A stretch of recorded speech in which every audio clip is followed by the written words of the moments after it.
Yes, ladies and gentlemen, welcome back to the channel, guys. Welcome back to Omar Talks Football. And ladies and gentlemen, you know it's Monday, and you know, guys, it's your daily dose of the Blaugrana Podcast with my man, Barça Boy 103 in the building. Bro, how are you doing? I'm doing fantastic. I'm supporting the best team in the world. Why would I be upset? But now all is good. Team's performing. Life is good. It sucks that my life revolves around Barcelona, but we're good now. So we'll take it. We'll take it. For sure, man. Hey, listen, that's the life of a fan, isn't it? Yeah. Right? At the end, we're gonna listen. At the end of the day, bro. Listen, football is great right now, man. Like we have nothing to be complaining about. It's lonely at the top. We're at the top of the table, obviously. We're doing our thing. Football is beautiful. We're seeing goals. We're seeing beautiful football, flowing football, Hansi Flick. Gegenpressing. Rock star football out here. Everything's beautiful right now, man, in Barcelona. But listen.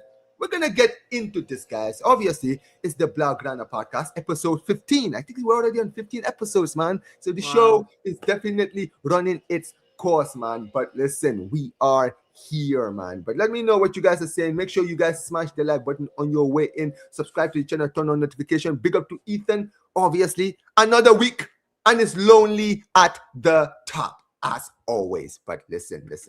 Y'all know what we're going to talk about, guys. Big up to every single one of you. Make sure you guys go subscribe to Barça Boy's channel, guys. I'm going to put his link I forgot to put the link last week. I'm definitely putting the link of his channel on the description. He will be hosting the next episode because he hasn't hosted one on his channel for a while. But we're going to have one this week. That would be the, that would be post Copa del Rey. Hopefully, it will be a great episode. But listen, Hafed, listen, man. Obviously, another weekend has passed, right? Another 3 points in the bag, right? Barcelona got the job done. As always, it was never in doubt. I'm not going to lie, bro. Mallorca at home. We did the job. We won 3-0, kept a clean sheet, which is very, very important, right? At the end of the day, we haven't kept a lot of clean sheet. I was happy, big win, clean sheet, obviously, goes bad. Robert Lewandowski, Lamine Yamal with a banger, and a first ever for man like Marc Bernal, man. I was so happy for the kid. But, Javier, I'm going to start with you, man, before I have my own say, right? What did you think about the performance, man, against Mallorca? I thought it was pretty good. I thought the first half an hour was a bit slow. We weren't really having that, pushing forward and attacking transition. I think that last hour of the game was, I wouldn't say champagne, beautiful football, but it was really, really good. We created some good chances. We, of course, got that big goal before halftime. Lewandowski kind of scoring just as our kind of poor start to the game ended, which was a very, very good goal, important goal for us.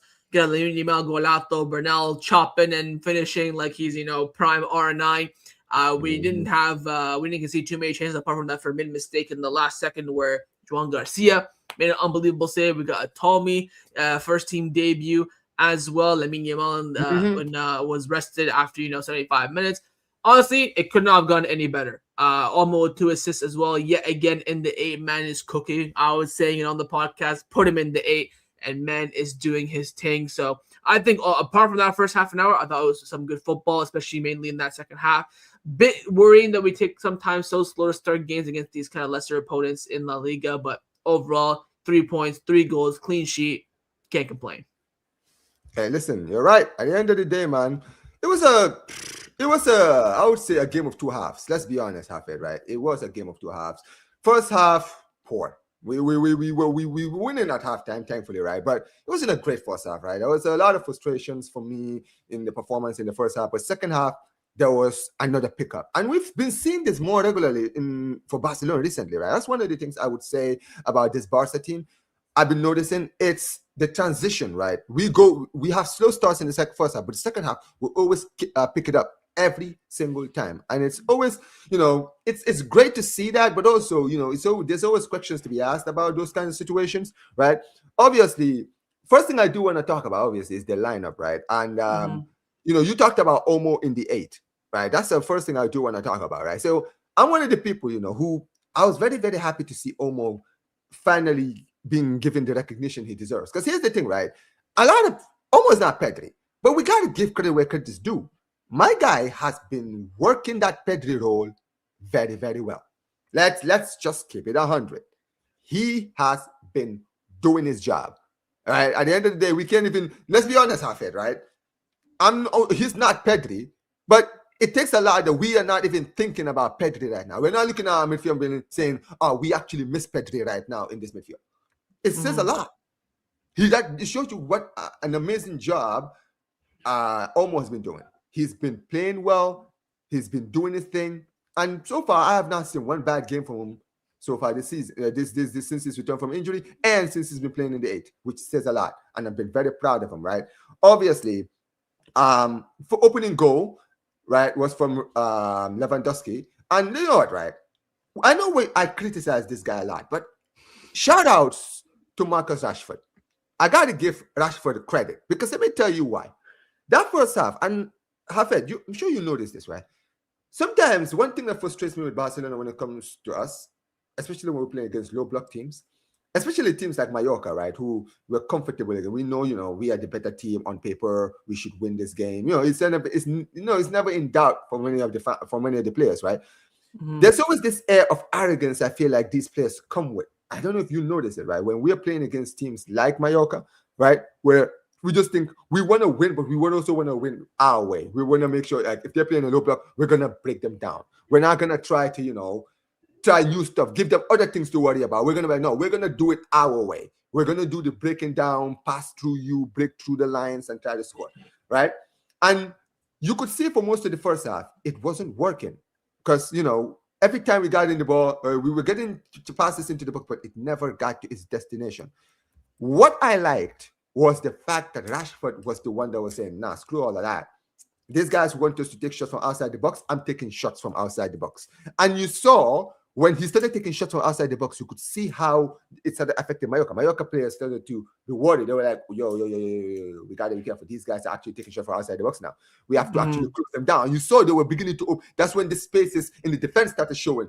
When you saw Rashford cutting inside, every time he was cutting inside, it looked like he was going to shoot from outside the box. So they were trying to get to him. And that's how basically the first goal occurred, right? Outside the box, took the shot, it hit the defender, comes straight to Lewandowski. And this is what I always say about Lewandowski, right? He's not the same guy. But look at the goal. Look at the composure, bro. Take his time, right? Put the ball on his right foot, literally bottom left. Nothing the goalkeeper can do about that. And I was so happy for him. I'm like, listen, at the end of the day, if Lewandowski can do this every game, I'll be happy. I don't need him to have a man of the match performance, but get me goals when you're on the pitch. Get me goals, right? You can be quiet, you can be stinky all game, but just make sure that when you are on the ball, when I give you the ball in the box, when you have the chance into the box, you are lethal. You understand what I mean, right? And he was. He took his chance, and it was a beautiful goal. But that's the only thing I can really think of in the first half. I'm going to be very honest, man. Mallorca had a few chances in that first half. Let's be real, happy. I think they only had the one that Morici missed, the cut back from Jan Virgili. They had some threatening attacks, but I think the only chance they really had that I felt worried about and that was threatened was the Morici one, the cross that came in from the right-hand side from Jan Virgili. I mean, yeah, but also, man, Virgili was absolutely cooking. He was cooking in that game, bro. Oh my days, man! Like you could genuinely tell that Mallorca, they saw Kunde as the weak point. Did you notice, bro? Every time they had the ball, they were just putting it on that left to Virgili, and Virgili was just doing his thing. I was like, bro, Kunde needs help on that side, man. He was getting absolutely cooked, and listen, the first half wasn't great, but like you mentioned, man, second half. And you know what? We've been seeing this so frequently at Barcelona, right? I don't know, man. I feel like the manager, when he goes to the locker room, I can just imagine, especially in the game in the game against Mallorca, he probably went in there and he laid in on them at halftime, even when they were leading. He probably was telling them, yo, look at the amount of opportunities we've been giving these guys. And why is it that you guys are not trying to basically give them other things to worry about rather than just doing the same thing? Because you're becoming predictable. They know you guys are not going to take shots from outside the box because you're trying to break them down. So what are they going to do? They're going to completely fill up their box because they're going to, all right, let's see you guys try to break us down. But what happens now if we take shots outside the box and the goalkeeper and we're making them work from outside the box? Now, all of a sudden, they're thinking, yo, we can't actually let these guys shoot because they can actually shoot. They can actually shoot and score. And guess what? That's exactly what happened in the second goal. Look at the goal by Yamal. Instead of Yamal trying to maybe, put a penetrative pass straight to Lewandowski or do something like that, he said, "Nah, screw this. I see the box. I'm taking this shot." And there you go. Go from outside the box. And what a goal, man. What a goal. And Lamine Yamal have it. Best player in the world right now. I'm sorry. Not even close. No one is talking to Yamal in 2026. Big 2026. There's not a player in Europe that is playing to the level of Lamine Yamal. Bro, trust me, man. I miss this Yamal. This is the Yamal I wanted to see all season, bro. You understand what I mean, right? The Yamal who we know, man. Like, it's not about highlight reels. He doesn't need to do highlight reels because he's that skillful. He just has to be himself. Like I've always said this about Yamal. Just be yourself. Trust me, when you're yourself, bro, you are world class. You don't have to try to be world class. Just be world class. That's it. And yep, amazing performance from Lamine Yamal. Cooked once again, man. Another game and another game he cooks, right, bro? It's like, listen, man. It's getting too beautiful to watch now, man. We're seeing some players out here, right, having stinkers, right, whole game and getting a scrubby goal and sitting there calling them world class. And I'm seeing my player carrying my team every single game and getting goals and assists every single game, right? There are levels to this. There are levels to this, right? And, obviously, the changes were made. Flick made the changes, right? He actually took off Yamal. Oh, I actually was like, Yalla, thank you so much. I actually took off Yamal. I can't believe it. I cannot believe it. I couldn't believe my eyes. I actually had to scroll. Like, wait a minute. Is that Yamal's number I'm seeing up? But yeah, he took him off. He obviously brought in guys like he brought in Bernal, brought in Ferran Torres, Ronnie. Finally, bro, we finally saw Ronnie, bro. I'm like, Ronnie, you're actually alive, because he came on for Yamal. So I was like, oh my god, yeah, he's actually alive, bro. I was actually worried my guy actually went missing. Like, what a player, man. It is what it is. He came back, right? And he absolutely, I was so happy for him. But the one who I was most happy for is Marc Bernal.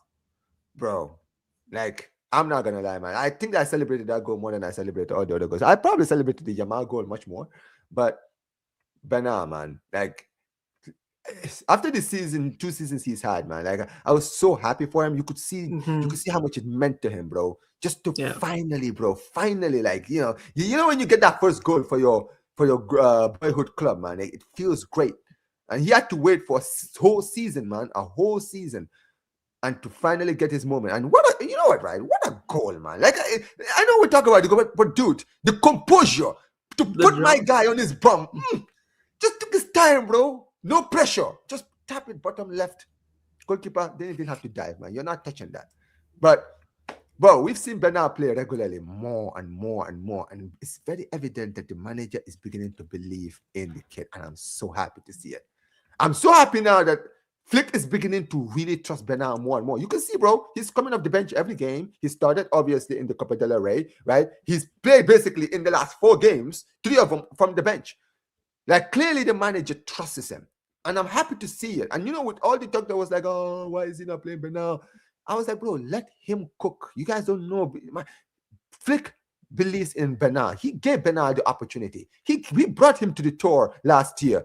Right, last season in the USA, right? USA tour. He started in the first 3 games. Come on, man. Like, he clearly trusts the kid, man. Like, let's just let the kid come back from injury, fully fit, and then we'll see him play. And we've been seeing him play. I'm so happy, man. I was so happy to see it. Right? What a performance. And yeah, 3-0. Obviously, Mallorca, we're not really surprised with that. Let's be real, right? But what else would you say? What is another thing you kind of we haven't really talked about in the game that you were very impressed with? Or you? Maybe I would say Casado's performance. I think that's going a little bit under the radar. I think he played a really, really solid game. I think he made one mistake in the first half where he lost the ball in a quite poor position in a poor area.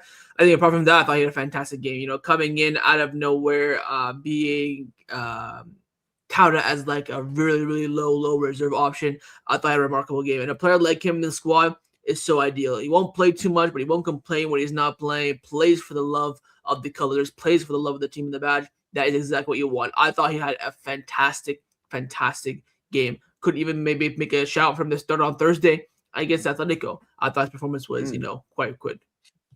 I mean, that is a good problem to have, though. Yeah. Wouldn't you agree? Yeah. What that's an amazing problem to have. Like, bro, we have all our midfielders right now cooking. Every single one of our midfielders is cooking, man. Like, this is a great problem to have, right? And you talk about you think about players like De Jong and all these other guys, right? Who all have been playing well, right? And at the end of the day, it's just great. And this is, like I mentioned, this is a good headache for the manager to have. And with Bernal also coming off the bench and also getting a goal, and seeing him playing very well when he's been given opportunities. You gotta say, man, it is nothing but positivity for sure, man. It is absolutely, beautiful to see. But listen, man, big up to all the people who are here. Make sure you guys smash the like button, guys. You guys are already in the building. I see a lot of you guys in the building already. Smash the like button. Big up to Ethan in the chat. Ethan says we better get Bastoni, a fullback and a striker. Man says Haaland, Harry Kane, or Alvarez. Bro, it's February, talking about signings, man. Let the season end, then we can talk about these kind of things. Talk about it early, just gotta distract yourself. Focus on the pitch. See what you're watching. See the players. Analyze who you want to keep, who you want to stay. This is what it's all about. When May and June comes around, talk about what you want. From now, you're months and months and months. We're gonna be fasting for 30 days, and then we're gonna celebrate fasting before we even discuss, summer targets. Yeah, listen, big up to my guys. Took the words right out of my mouth. Right now, I'll be honest, right? Obviously, there's, I do have, we actually had a video that we did about not a while ago, which I hadn't actually uploaded. I'm going to upload it very soon. It's actually on the defenders, right? The Bastoni talk, right? So you guys are talking about Bastoni. Well, me and Hafez have already talked about it. It will be coming out very, very soon. So you guys will actually see our thoughts on the defense, right? Don't worry about it, okay? But as far as, at the end of the day, I do agree with Hafez there, though. At the end of the day, look, obviously, we have ideal signings of players that we want. But, at the end of the day, man, this season is still salvageable. I'm studying on my words. Basically, it's salvageable, right? We still have trophies, right? But we're still in all competitions, right? We're in the Copa del Rey semifinals, so 3 games away from the cup, right? We're in the Champions League round of 16, right? So we don't have to worry about the playoffs, right? We're just going to be sitting back watching Madrid potentially bottle it again. Who knows, right? And, at the end of the day, we're top of the league. So everything's beautiful right now, right? At the end of the day, I'm going to be very honest, man. I don't let football, when things are going as great as they are right now, I don't let, some other stuff like, Chinese and all that bother me. I do wait. When the time comes, I will definitely give it attention. But I don't always give it all my attention every single time, because then we're not going to enjoy the game. You know what I mean? Exactly. Well, my guy Ferran Torres is still catching strays from his performance against LJ. Poor guy. We go to my guy. See, guys, that was Ferran. He would have smashed to the back. Yeah, he's still, you guys are absolutely merciless out here. So I don't know why we are always so bad in the first half. It's just annoying. What do you think about this, man? Like the first half performances you've been seeing? Yeah, especially at home when they've been like slow starts, bit lethargic. We saw it against Oviedo. We started well against Elche.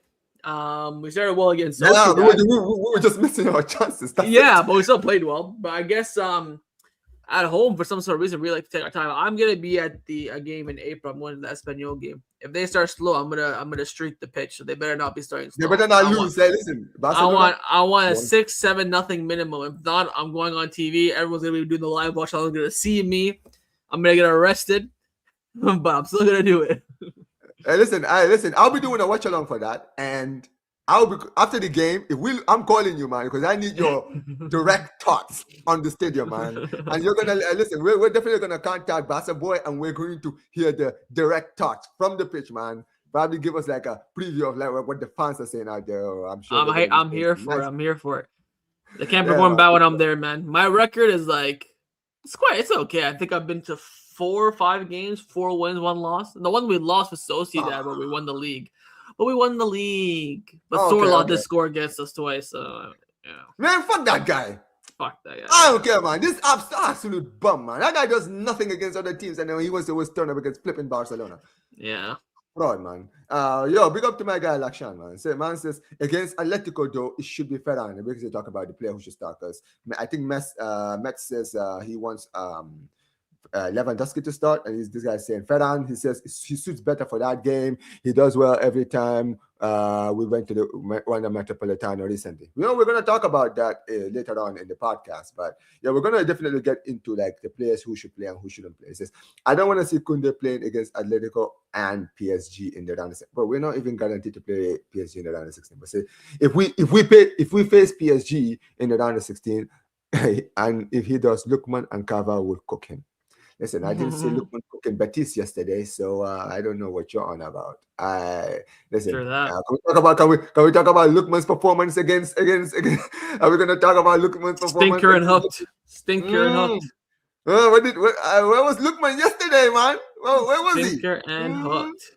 Hey, listen, I'm just saying, man. I'm just saying. He didn't say it. Yeah, big up to my guy Gosh, man. Listen, I called him the Vava Boom Tail Walcott, man. Man, like Kylian Mbappe. Vava Boom. Hey, listen, man. The baguette. What's his name? The baguette. Sterling. Raheem Sterling. Hey, listen, man. The what do you call him? The croissant Adama Traore. Yeah, man. Croissant Traore is crazy. Yeah, man. Hold that. It says Kunde's form is looking concerning at this point. It's been months. Yeah, man. Yeah. Not wrong. Yeah, for sure. But listen, big up to all the people in here, man. You guys are absolutely killing it in the chat. Big up to my guy. Man. He says Barca boy. He says Barcelona boy.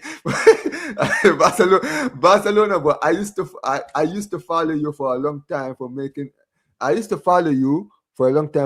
Excellent content about Barcelona. Yeah, man. That's my guy, man. Appreciate, man. This guy, he's an unk in this game now, man. Almost 60 years on. We're going to 7th year, man. No, don't call me unk. Call me unk. Hold on. You started in 2019. I know. You started in 2019. Wait, I've done 1, 2, 3, 4, 5. This is my 6th season. No. Wait, hold on. I know you started in 2019, bro. No, I started in 20. So I started when we came back from COVID. We played Mallorca. I remember we played Mallorca first, came back from COVID. That's when I started. So I did like the last half of the 1927. I did A2 Bayern Munich. I was live for Bayern Munich A2.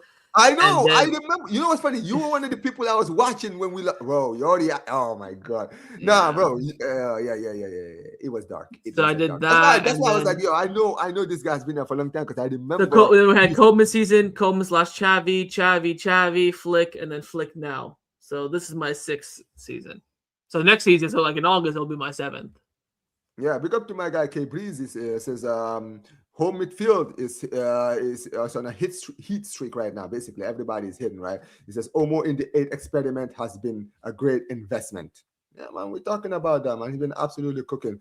Big up to my guy, man. Says big up our brother Omar and Barca boy. Big up to you guys for making tremendous content, especially for we the Barca fans around the world. Listen, man. We are here. We are here for the people, man. Listen. People's champ. Obviously. Hey, listen, man. We told you, man, this is going to be the best Barcelona podcast on YouTube, man. We're getting there. But listen, the only way we can get there is if you guys smash the likes and share this, man. Let's get some more people, man. Listen, the more this thing expands, man, we're going to be expanding it and getting higher and higher, man. But listen, big up to every single one of you. And listen, Hafed, let's actually quickly get into the next news, right? Let's talk about man like obviously Joan Laporta. The breaking news came out this morning. I'm sure some Barca fans who don't understand all panicking. Some like Kotama, who I don't see in the chat again today. I've been calling this guy to come to my chat. Every time this brother is on my watch, I'm like, Kotama, why are you not here when I'm doing the Blaugrana podcast with Barca Boy? I want to see a Kotama Barca Boy debate. We need to have the debate because you are an anti-Laporta guy, man. We need to see the debate. Bring him on. Bring it. Listen, man. Kotama, man. Listen, I'm looking at the chat. I'm always looking for you, man. I don't see you anywhere. I'm looking at the chat right now. I don't see you, Kotama, man. Show yourself. I know you're watching because you be watching my content all the time. Show yourself. Stop hiding. You always be hiding every time Barca Boy is here. But hey, listen. Obviously, man, Laporta resigned. And so some Barca fans who don't understand the pro Laporta people already panicking, don't know why. What's going on? Our goat is left. Oh my days. Why is he left? Why is he gone? I just when the project was looking good. But ladies and gentlemen, I'm here to let you all know. Please don't panic, okay? Don't panic, guys.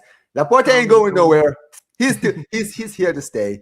Um, Me and obviously Barca Boy, we're gonna explain it, but Barca Boy is gonna give you guys the detailed explanation. But obviously, Barca Boy, this is a procedure that obviously that is made for whoever the president is to basically. Before I continue, big up to Yasser, big up to my guy Mike's. Big up to every single one of you guys who are joining from the day. Big up to my guy Mike's, man. West Ham fan. Make sure you guys go subscribe to my guy Mike's, man. Give him something to be happy about. Because listen, right now, West Ham, it's not fun to watch, man. I've been watching West Ham recently. I've been worried for my guys' mental health. I've been watching some of your videos, Mike's. I really have, man. I've been seeing you slowly losing your mind. Thankfully, you've got the whole rap thing going, man. So at least you have something outside of football to focus on. I appreciate you, man. Appreciate you for the rate. But yeah, obviously, like I mentioned, right? Laporta resigned, but it's obviously a procedure for those of us. We've done our digging. This is all a part of the procedure to basically rerun for presidency, right? The guy who's basically running things can't be running things at the same time as well as running the election, because running an election is not as easy as many people think. It's not like, oh, you can just sit in your office and say, I'm going to do this. Bro, it's like being an actual presidential election in a country, right? You know how they actually have to go to like state to state to state to state to basically run, right, the campaign. Same thing similar when it comes to Barca, right? At the end of the day, Laporta, that's what he's gonna have to do. He's not gonna campaign all over Barcelona. I'm not saying he's gonna be all over Spain now, by the way. I'm just saying basically it's like he's gonna have to run a campaign, right? He's gonna have to run a campaign. And also, I'm gonna give you some thoughts because your favorite Barca candidate, man, like Font, he's still been talking. I still have some quotes from that man. But let's actually focus on Laporta because I know I don't want to ruin your mood. But Afet, give the audience a more detailed explanation of why Laporta has decided to resign, because I kind of gave him the short version.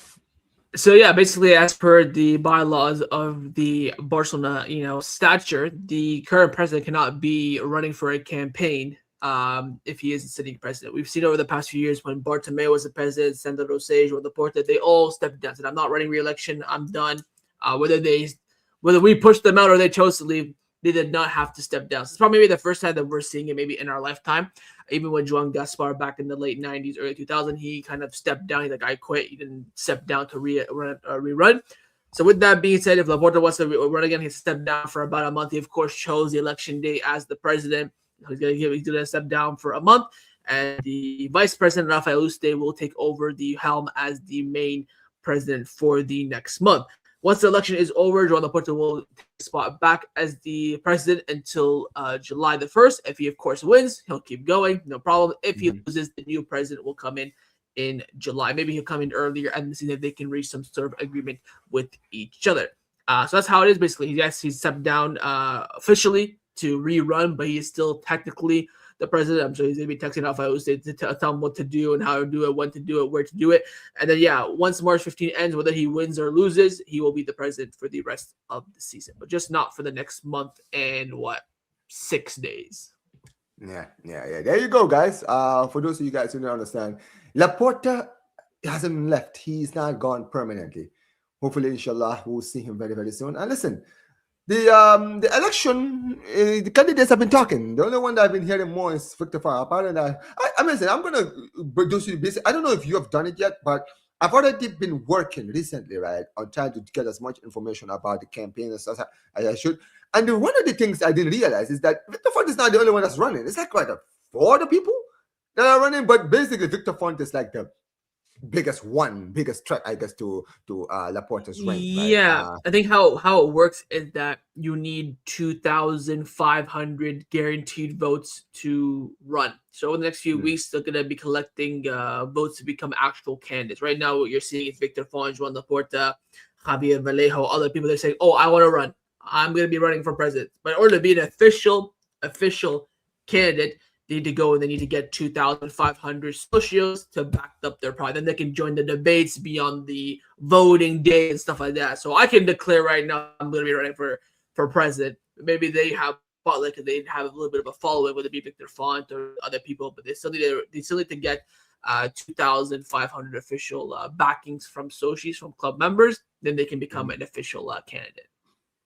Yeah. I mean, at the end of the day, we're gonna definitely get into all of that. I'm gonna talk about all of that in the video that I got coming up. But listen, obviously it is campaign time, right? So this is, I guess, a very, very good time to really talk about it, because let's be real, right? This whole month, right, for the rest of this month, all the way to the beginning of March, all that's gonna be most of the attention is gonna get ready, bro. It's gonna be crazy. Yeah. Oh, it is. Yeah, I'm telling you, Barca fans, prepare. I'm telling you guys are gonna be hearing all kinds of things. We're not fasting, working overtime. That's what's gonna happen. Oh yeah, for sure. And I'll be keeping y'all posted, and so will Barca and all the other Barca content creators, right? But look, I'm gonna be very honest, man. Obviously, I'm Laporta. I'm Laporta in, right? At the end of the day, Laporta hasn't given me a lot of reason for me to be worried. Right? Obviously, there's some questionable things, but then again, not every man president is going to be perfect. Right? At the end of the day, no president is perfect, right? But he's done more good than bad, and I wouldn't even necessarily say that he's done a lot of things that I would consider catastrophic. You understand what I mean, right? So, considering he hasn't done anything that I would consider catastrophic, I'm good. At the end of the day, it is what it is, man. No one is perfect, right? He's not always going to do everything that us Barca fans ask for. It would be great, but it doesn't always work that way, right? But he's been an amazing president, and I think he definitely deserves to finish what he started, right? He's brought us this far. He's been doing quite an amazing job, right? He's basically, he talked about it in his interview or his meeting, basically, press he does, right? He talked about it. He said, bro, when I arrived here, this club was on its knees. And this is the thing, right? I hear no lies. For any Barca fans who knows where we were in 2021 when he arrived, brother, we were on the brink of extinction. I want you, chat, to really understand what I'm saying. I'm taking the glasses off because I really want you all to look into my eyes when I tell you this. Our club was on the brink of extinction. We were about to lose everything. We were about to be dropped down to the lower divisions. That's how bad it was getting. We were on the precipice of basically this not existent. That's how much depth we were in. Okay? And the fact that Laporta, during this time, not only ended up losing, obviously, Lionel Messi, who, if we had kept him, it would have been a big plus. Let's be real, Hafed, right? Yeah. He would have lowered the load on the Barca team. Let's be real. If we had Messi in the 21-22 season, we might have even gotten a trophy that season. We might have won the Copa del Rey again. You never know. It wasn't so much an incredible season where everyone's around. We literally battered Madrid at the Bernabeu 4-0 when Aubameyang scored the brace, right? So clearly, it wasn't that kind of season where you're like, everything is amazing. I think we got knocked out by, was it Bilbao? Yeah, that's extra time as well. Exactly, right? So I'm like, imagine if we had Messi there, man. It could have been such a different story, right? Yeah. And not to mention, in 2022, when Xavi arrived, if we had brought in Lewandowski, Rafinha, right? Dembele was still at the club, and we had Messi there. I'm telling you, we would have definitely not got knocked out in the round of group stages of the Champions League. We would have finished above Inter. I think we would have been Inter in one of those games because we lost the first one and we drew at the Camp Nou. You remember, right? I think we would have won one of those. And if we had won, and let's say finished second, if you look at what they run that Inter had to the final, bro, we would have won. Bro, look at the teams that they played. They played Benfica. Yeah, I think they played Porto, Benfica, AC Milan. I'm like, bro, if that was Barcelona with Messi, bro, we were making that final against City. And you know what? We could have. City was so shit in that final. We would have probably even beaten them if they were. Football is a funny sport. Like, it's obviously what ifs, right? But obviously, he didn't have Messi.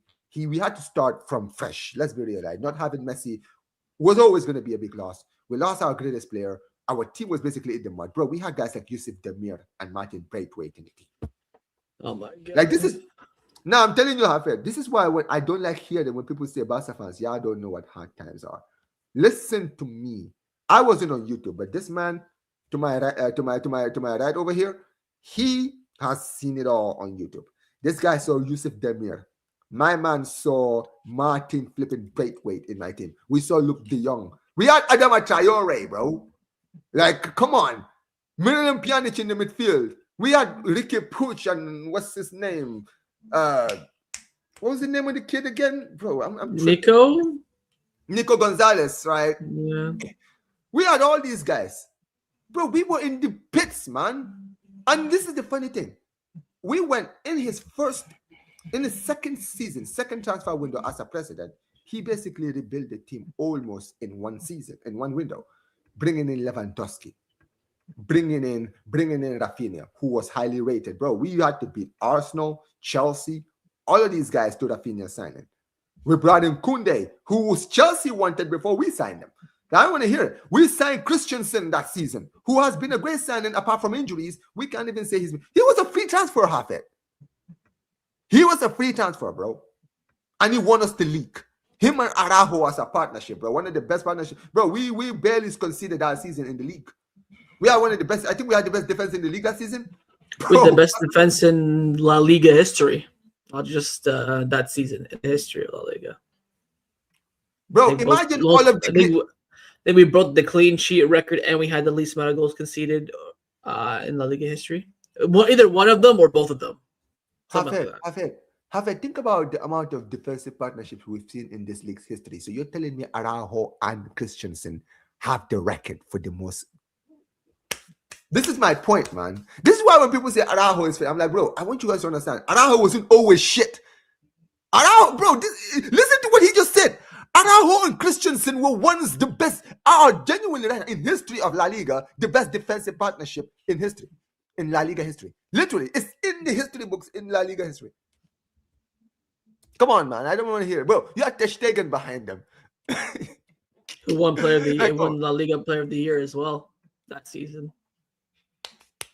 That was he literally peaked after that, bro. Literally, yeah, after that injury, he had that injury. He was never the same. You understand what I mean? But yeah, man, listen, Laporta, he did an amazing job. And you know what's funny, right? I've been seeing a lot of news on Twitter. I don't really believe a lot of the news that I see on Twitter, but I saw apparently they said, no, I know in La Liga, but still, bro, think about it. We had Ramos, Pepe, we had Puyol, PK, we had all of these partnerships even before that, right?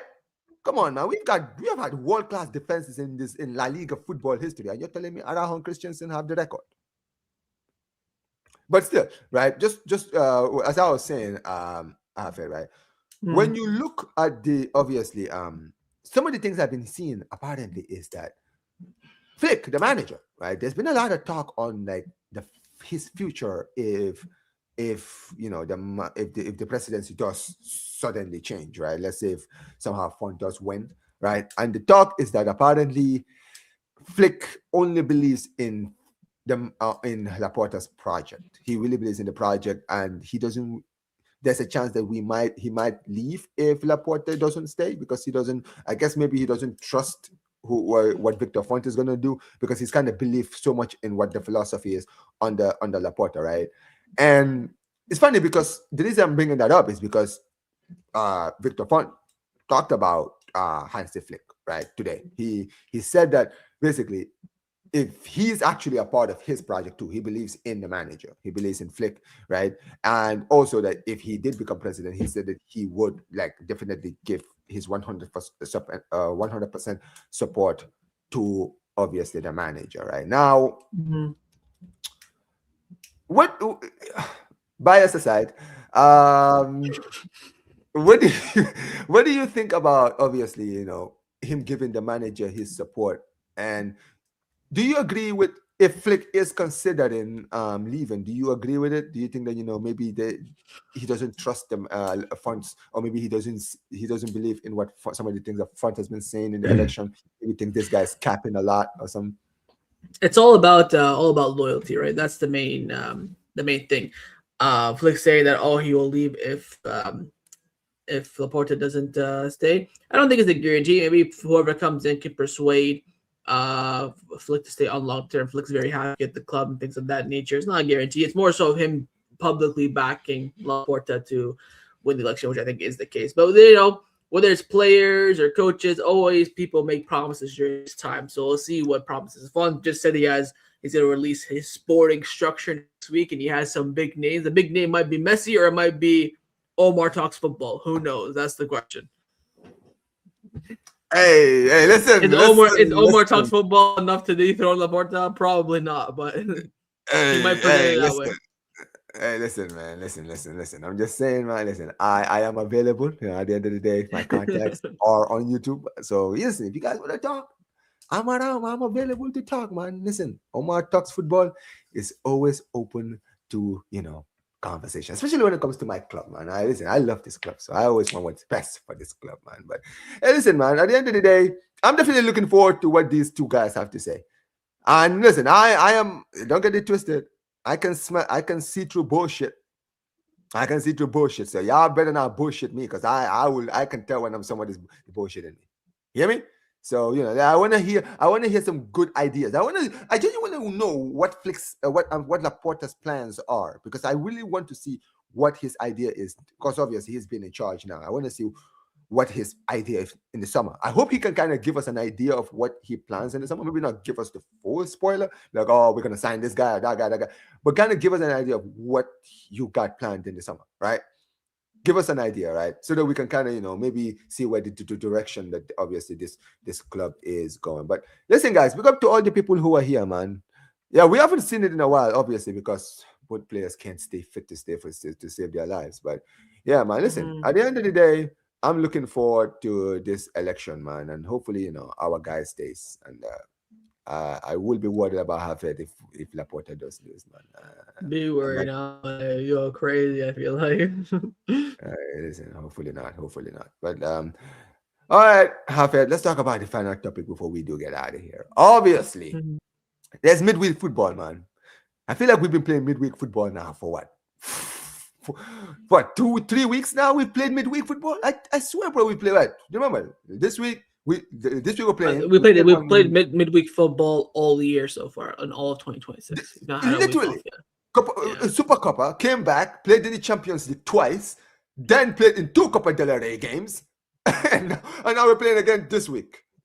Like, bro, these players, man. Oh God, amazing. But obviously, this is the biggest game, right, in the Copa del Rey for Barca, right? Away at the Wanda, right? We're going out to the Wanda Metropolitano, our home ground, our playground. Listen, I'm not hearing nothing.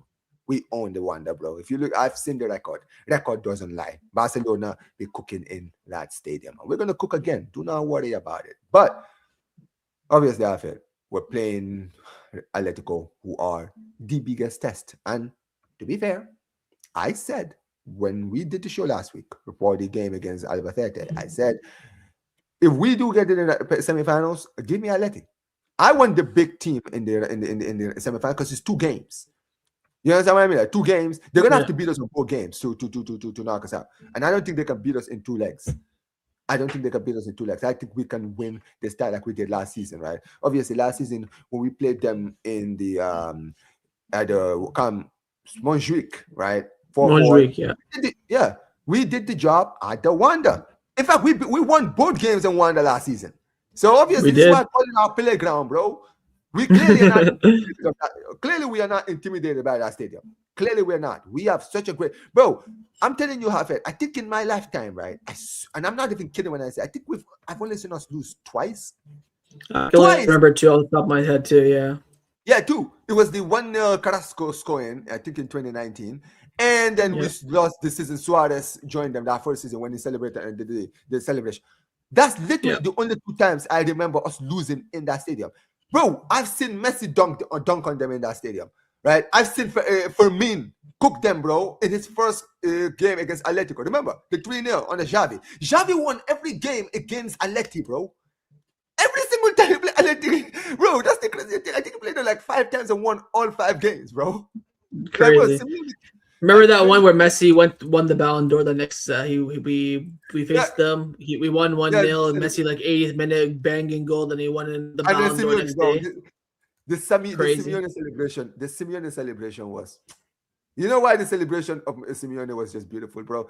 Because it just like he just could tell. It's like, what do you want me to do? Like he just did it like. I just love it, man. Like I love when managers, right? They just say, "Bro, what do you want us to do?" There's no amount of tactic I can make to basically cause that goal to not happen, bro. Listen, man. It's just messy, man. Let's just accept it. It's just messy. But yeah, I've seen that. I've seen us, obviously win last season. Yamal, the winner in the end, with Ferran Torres. We won there 1-0 in the Copa del Rey. But don't forget, we were 2-0 down at some point in that game too. So maybe that's something that we can learn. This is my point. So it's not like it's not one of those things where we like kept clean sheet. And we've kept a lot of clean sheet in their stadium. But the point is, even in games where we have not been starting well, we've always picked it up and we always ended up winning. And obviously, the first game is at the Wanda. So, do you think that we can go out there and get it done again? Because I'm gonna be very real, man. I know they won against Betis, but I'm gonna be very real. That game in the weekend showed me, man. I'm not gonna lie. Obviously, I was impressed they beat Betis the way they did. But then again, we also battered Betis. You understand what I mean? Right? So it's like at the end of the day, Real Madrid battered them, we battered them. You're not doing anything amazing here. I'm sorry, right? You want to impress me? Come do it against my club. And funny thing is, when we wanted you guys to do it again in the league, you guys didn't do it. So I'm a very real man. I'm very confident about this. I genuinely think we can go there and win. I genuinely think so because we have obviously the players. It's not a lot. There's no injuries of note apart from Rafinha, who could potentially be returning in the game against Atleti. We don't know yet, right? But I'm very confident we're going to win down there. What are you saying? I'm really confident we won't lose. I think a draw is, most likely. I think as long as you don't lose that first game, you're going to be the big favorites to go forward. I think if you lose that game, you have to win second leg and stuff like that. We did the hard way last season. We had the first game at home, then the second game at the Wanda. This time it's the other way around. We haven't played there this season quite yet. We beat them in the first game this season 3-1. It was quite tight. Maybe you could say it was more so of a 2-1 game than a 3-1 game. Their one goal came from, us not holding the line. We scored our last second goal. Maybe they kind of cancel each other out. We also missed a penalty with Lewandowski. But Atletico, they're kind of this team that always, bend over for us. And hopefully that will be the case. And, beat us on rare occasions. Simeone's record against Barcelona is not the best overall. I think his only win against Barcelona at home was the Montjuic last season on my birthday. That was the only time he beat Barcelona in a home game since being the Atletico Madrid manager. Listen, so I don't count that, by the way. There's a lot of thoughts out here saying, "Oh, but last season they beat you in the league, bro. They haven't beaten me in my stadium until they do it at the Camp Nou. The record still stands that we haven't lost to them since 2007. Just carry on. I just had to say that. Fair enough. I can agree with you. But, we had that clean sheet in the Copa del Rey, the 1-0 win. Then you have the game with our 2-0 down. I think as long as you survive the Wanda, you'll be in the final. I'll be fairly confident in that sense. It would be better, of course, go out there when this game 3-0, 4-0, and you don't have to worry about the second leg. But I'm fairly optimistic we'll progress over 2 legs. But this game is, Atletico's chance to make a statement, to, put their stamp on it. So we'll see how things fare. I can't say we'll win guaranteed for sure, but I'm optimistic that we will not at least lose the game. Yeah, I'm gonna be very honest, man. I think we can, because here's the thing: we haven't even drawn a lot in that stadium. Most of our bro, it's crazy how many wins we have there. Like, it's very even rare that we even draw in that stadium. That's why I'm like looking at them like, bro, we can even go there and win. But still, I would definitely take a draw. At the end of the day, I think that if we go to the Camp Nou, we will win. I think that we can go at the Camp Nou and get the job done over there. So I'm not really worried, right? But as far as lineup is concerned, right, Hafe, what do you want to see in the lineup? Do you want to see some changes? Some place you want to see, or do you just want the same thing? I would look to bench Koundé, if I'm being honest. If I think from this perspective, I don't think he'll make any changes. But if it was up to me, I would definitely bench Koundé, maybe put Eric Garcia right back. I'd bring in Ado as well to maybe at least combat Sorloth. He tends to score goals against us. I definitely place a good bet on Sorloth scoring during this tie, whether it be in the semifinal, in the first leg or second leg. That's all about the one I would look to. I think the rest of the team kind of picks itself. And I really hope we can get over the line. But that would be my only change defensively, making some tweaks to, compensate for Atletico. Would you start Rafinha in this game if he's fit? No. If he's 100% fit, sure. But knowing what we're seeing right now, he still hasn't trained with the first team yet. It'd be a risk. We have, other games coming up, let's say at least for the second leg as well. So I wouldn't rush him back whatsoever. If he's 1,000% fit, no percent chance of a relapse, then sure. But I think most likely we will see him on the bench on Thursday. Okay, I definitely agree. So midfield, obviously, do you want to see Bernal start, or you want to keep Casado in the midfield? We could be. I mean, yeah, that's what I'm saying. I was about to mention that we could potentially also see Fermin, Olmo, and I personally do that, but we could see that. I'll be on the side more so having Frankie with either Bernal or Casado. Maybe Casado because he's done there, he's been there before. I really was impressed by his performance against Mallorca. But now really isn't a destroyer. He's more of sort of a balance. I want someone to go in there, win second balls, stuff like that. And if Casado is poor, you can bring on Bernal. But that's what I would do personally. Front line, I'll go with Lamine, Lua, and Rashford, I guess, with no Rafa. I personally wouldn't do Firmino or Olmo on the wing. And I guess actually, you know what? I'd probably be maybe I'd actually start Varane. Maybe I'll go Lamine, Varane, and Rashford instead of Lua. But I think with Lua and Varane, it's 50-50. It doesn't really matter to me.